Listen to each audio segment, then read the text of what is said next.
It's anytime you can beat, in-state opponent, it's big because we understand the magnitude of the game, and we're going to continue to play games like this. Northern's going to be a good basketball team. They're very methodical and patient in their offense. They make you work.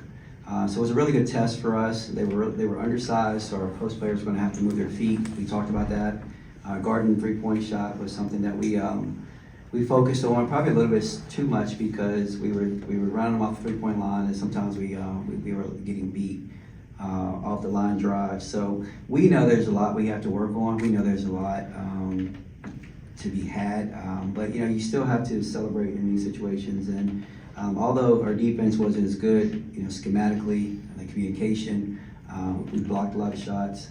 We used our strength, with our height and our length. Thought we rebounded the ball, decently. But we just need a little bit more in certain areas, and a lot of that is just fundamental, and then just the energy, the effort, and the attitude. So we'll continue to work. I'm excited. We've got loads of potential, but we just have to, it's a work in progress, and I am guilty as anyone. I want it to be, full swing right now, but it's something we need to work on. Coach, lots of face on defense in this one. You touched on defensive communication a little bit, but do you feel like you struggle with defensive communication on ball screens? Yeah, part of that's my fault. Part of it is you have to have things happen a little bit organically, and I struggled. I went into this game and I didn't feel good because I'm learning them, like who can switch with who, in what situations do we have to. Today we did like a little elementary exercise, and I said, okay, I put all the bigs on one side and all the littles on the other side, and I said, you guys can switch with this group, and you guys can switch with this group. And as elementary as it was, okay, we're still learning, who can do what, how we want to play certain situations. And it's going to continue to, evolve throughout the year. So we had some moments where we did okay, and we had some moments where we were really bad. And but I think that's to be expected with a new team, a new surrounding, and in game two. Coach, the team's now out-rebounded their opponents by double-digit margins. Can you speak on how important it is winning that rebound battle, and also Ms. Strack and how she impacts the rebound game?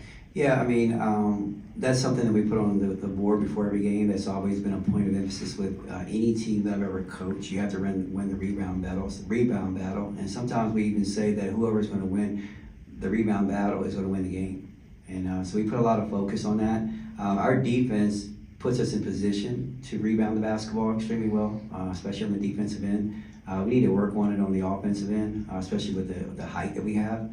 But it's something that we really focus on is the rebounding battle. She's got a nose for the basketball. She goes after it. She's as physical as any player that I've ever had. She wants to go get the rebounds, and hopefully that becomes contagious because we've got some other players who have the ability to do that, and they just have the mindset like she does. Coach, you had 22 assists on 30 made field goals. Can you just talk about the unselfishness of this team and, all the way from your guards to your post? Georgia had 8 and Clara had 8, just the unselfish play. Yeah, that's what our teams are based on. Our offense is based off of that, sharing the basketball. If we were giving out little stickers for doing well, I'd give them out for making the extra pass, because we want to make sure we share the basketball. If we do that, I think we had like 26 assists the other night, and those numbers are not uncommon for our teams and the way we play with our style, our offense. Sometimes I even have to tell them that it's okay to put the ball on the floor and drive, but we're more about pass-based. And they really look for each other. Her and Clara Silva, the Claras, they do a really good job with the high-low. They look for each other constantly, and I think they feed off of each other very well. So I think it's going to be something. I think we'll break the 30 mark at some point this year. When we start hitting some shots like we are capable of.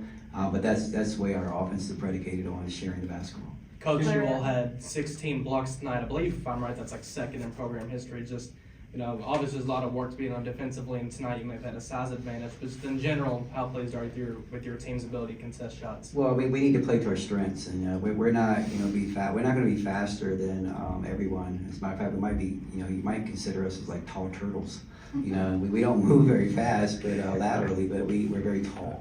And so we have to play to our strength. There's some teams that are out there that can press and, get in front of you and do lots of different things, but then they can't do anything once you get there because they don't have the length.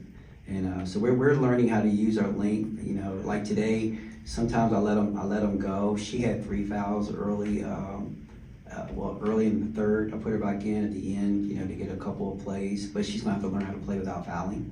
Amelia had the same thing. And so, but they're learning how to use their length. They're learning where their help is coming from, and then we rotate with some more length. And that's going to have to be something that's going to be a plus for us as the year goes on. 3 blocks for Georgia, is that just kind of a normal game? No, she's going to boast about that. She's probably in the locker room bragging about that now. So she better keep a little butt on the ground and stop trying to block shots. We've got other people for that, so we'll do that. Clara, after those 3 fouls, can you kind of speak to the adjustments you made to continue helping the team? Yeah, I mean, you have to play smart, obviously, when you have fouls, but you still have to be aggressive and still, like, be a presence out there. So I think just being smart and not jumping, not doing things like that, or, like, really trying to block shots is what I was trying to do. She's gonna have to learn, you know, with Elizabeth Kitley, sometimes we would tell her, you know, if you get in a situation where it could be a foul and it could put you in foul trouble, I'd say live to play another play. You know, almost like don't let it go, but make sure you don't foul, you know, and so that you can be on the court, because she'll be more valuable to us in a 5-minute stretch than, you know, one basket. And so that's just something that she's gonna have to learn and go through it and understand her value to our team. You know, we're much better when she's out on the floor on both ends, and we need that. And you know, and I was proud of her because it was definitely their game plan when she had the 3rd foul and she came in the 4th quarter to go at her, to see what she can do. And she played defense, moved her feet. She probably contested a little bit stronger than I wanted to on some of them, but you know, it's something that we'll watch film on tomorrow and she'll get better at. This one's for both of you guys. 54% of your usage tonight came through Clara and Georgia. How does your system run through those 2 girls? A trust. A lot of it is trust, and you know, everyone will be able to gain it. I know what they're going to do with the basketball, you know, and both of them are good at scoring and assisting. You know, she's probably one of the best, if not the best, the passing post player that I've ever had, and so she can do it like a guard. I mean, she, you know, had the ball a couple times a day. She went, you know, full court and got a layup.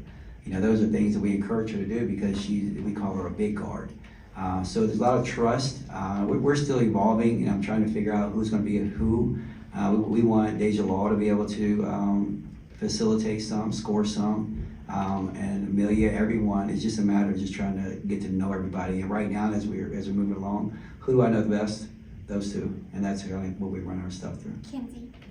I mean, you kind of answered it there at the end, but you talked about on Monday how you always hate the first game because you don't have any film yet. Now that you have 2 games under your belt, you talk so much about the room to grow with this team, but as the season gets further on, you play more games. Where can you see the potential of this team? You know what? It's like this time of the year is the most frustrating for me and the most exciting. You know, because you don't know what you have, but you also want to be in full swing. And so, you know, the film sessions that we're gonna have, like I told them to come to film session tomorrow, and what did I tell you? Don't bring your popcorn. Good. It's not gonna be a popcorn, you know, hey, let's watch a movie type deal. It's like, okay, we gotta sit here, we gotta get better.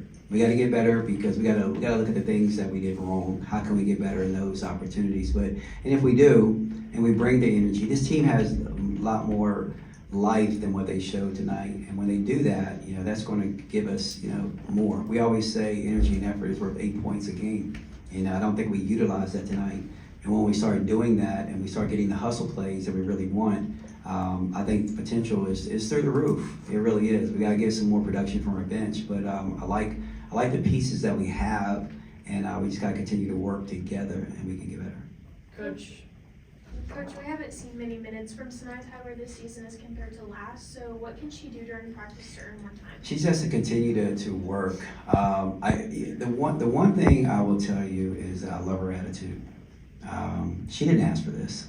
You know, she signed up for one thing, and then something else happens, and then there's a big adjustment. And in her game, you know, she's really a good downhill player.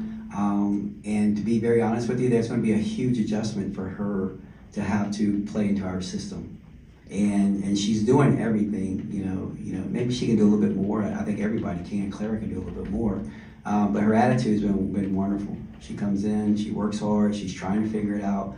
I have no doubt that she's going to figure it out. And but the biggest thing I can say to her right now is, I can just praise her for her attitude, because she's continuing to work hard, come into practice. She's just trying to understand our scheme, our philosophy, where we're going to get our opportunities. And then once she does, then I think she'll start to take off. But it's just an adjustment period for her right now. Caroline? Coach, tougher shooting night for Amelia today, but 16 boards. Yeah. What'd you like from her It's hustle? the epitome. I mean, that's the epitome of if you're not doing your thing well, go do something else. And she wasn't shooting the ball well, but she never stopped rebounding, and that's a big plus what she can do for us. She's not just one-dimensional. She can do some other things, and that's exciting for us. Once she starts to get comfortable in what she can do, I'm still filling her out. I'm trying to get her more usage and get her the ball basketball in certain areas. I can't post her up because the Claras are in there, so we're trying to get her shots, but people know she can shoot. So I think we gotta try to get her free in transition, but until she can really start getting on the roll, she found a way to help us in the rebounds. Time for one or two more. Speaking of the Claras, can you talk about Clara Silva? I mean, that post fade away, offensive rebounding, just talk about her performance. Yeah, she's, I'm tickled with her, and I think I've talked about it before. She comes over here and we throw her right into the fire. She doesn't have a summer, she didn't have time to get acclimated. She came right in. She came here, got here on a Saturday, was in class on Monday, trying to figure out everything, where to go, where to eat, what her teammates were like. But the beauty is she's very, very smart. She's very smart, and she understands everything that you say. She can articulate it. What did I ask her today? I asked her, and obviously when you talk about, an in-state game, and we say, this could be someone's Super Bowl. And I looked at her and said, you know what a Super Bowl is? She says, yes. And I said, no, you don't. I said, what does it mean? And she told me what the Super Bowl was. I said, football. Yeah. It's good. And it's good. I sound like her, don't I? I spend so much time with her. But, I'm very, very excited about her potential. And she has to get a little bit more physical and, play with a little bit more urgency. But she has something that you can't teach, and it's height. You can't teach someone to be 6'7". And she's a great passer, so those two are going to be tremendous together for the next 3 years. Coach, going into the half, Deja had no points but ended up with 10. Just, how important or how encouraging was it to see her kind of get hot, but how important moving forward will it be to see her, start off hot? She didn't have a choice. She got a little tongue lashing at halftime, and I think that, she was either going to wilt or come out and play hard. She came out and played hard, but the only thing we said to her was to be confident. She passed up a couple opportunities, and we were like, what are you doing? And I even told her, I said, you're messing up my offense if you don't shoot that shot, because she's thinking that she's going to shoot it, so she's going to rebound. Everybody's waiting for her to shoot it, and she passed up a couple opportunities. And we need more from her, and she's one of our best leaders. She's loud, she's vocal in practice, and tonight I thought she was just a little bit flat. But we need the effort that she gave in the second half, right from the beginning and throughout the game. Thank Coach, you a all. competitive first half. What did you see from NKU that gave you some trouble? And again, I mean, they're very methodical. Their patience on offense, it's something that our team, the way we play, we don't go out and take it away. I don't even know how many turnovers they had. They had 10 turnovers. All right, so we're not really that team that's going to make you turn the ball over. We're going to make you take a tough contested shot, and then when the ball comes off, we're going to rebound it and we're going to get out and we go. That's the way that our teams have always been. And my years in the ACC, we used to pride ourselves in being last in steals. Because we didn't gamble. We guarded the paint. We were tall in a lot of positions. We contested shots. And we were always last in steals, but we're always first in defensive rebounding. And so that's a trade-off that I'll take because it's accountability. And so they run their stuff. He's a great coach. He's proven he's a winner. Obviously he's getting an opportunity now. We had a great conversation in the beginning. But they're going to cause a lot of people, some havoc, and they're never going to get blown out, because they're not going to allow themselves to get blown out. It's kind of like control, basketball. They're not just going to go helter-skelter and run. They're very patient with their stuff, so that kind of gave us some problems. Thank you all. We'll see you